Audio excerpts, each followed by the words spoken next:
I've gotten 3 questions from institutional clients over the past 2 days about Gildan, and it's a name I don't talk about a whole hell of a lot. I should, because it's the best idea long.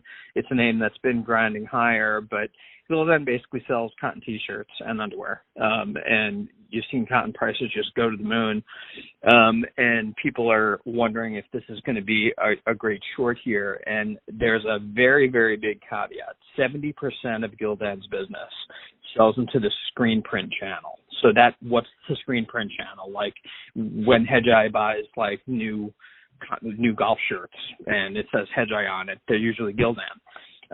There's an intermediary in between us buying those shirts and Gildan making those shirts, and that's the screen print channel. These are the people, they're distributors who buy the product in bulk, and that's about 70% of Gildan's business. That channel is a price taker, and Gildan is a price maker. So historically, higher cotton prices have actually been good for Gildan because it can actually take up prices on its product, and it takes up the price of the product more than just the actual cotton input. I guess it's more pertinent with the Ulci and Penny stuff because the shit is just like cheese prices up 8% in a week. I mean, all the foodstuffs and the softs are more in their corner, ag. But anything else I meant more so for Brian, like on the input cost side, we have the container ships, which are that's bananas at this point.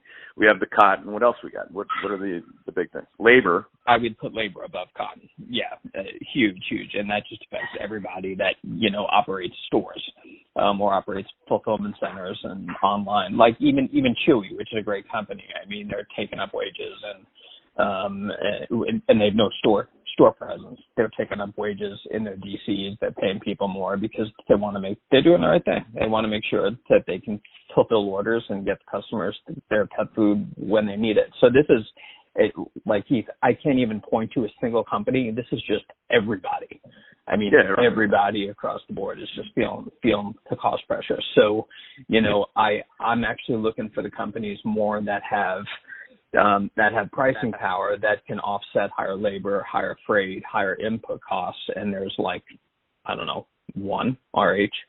Sure, there's a couple of others in there on the consumer tech part. Like I'm sure Ami would point to Apple, and you can count on one hand the number of consumer-facing companies that have pricing power to offset these input costs.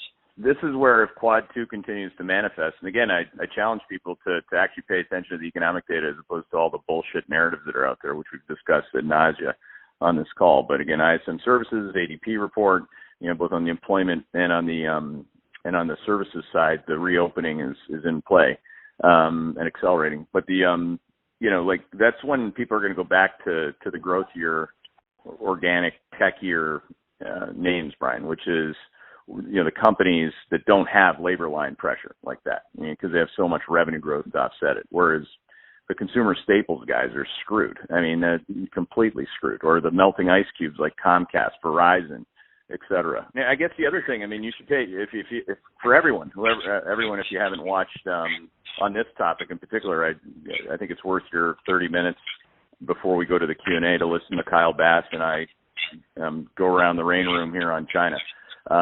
Brian, that's like a massive, and if you weaponize his commentary, which is clearly and aggressively negative on China, and you weaponize it with Emily's views on how many people unfortunately died, in the supply chain in places that feed the beast in terms of low, quote unquote, low consumer prices at the retail and apparel level. I mean, you can get right out there in terms of inflation. And I'm not saying everyone has to go right out there, but if you've been right out there, you've crushed it. So let's just put that on the table as an appetizer that you've already consumed. Hey there, Hedgeye Nation, or if you're not part of Hedgeye Nation, thanks for watching Hedgeye on YouTube. If you haven't already, make sure to click on the button below there. Subscribe to our YouTube page. You can also follow the link in the description to our website to get even more great investing content.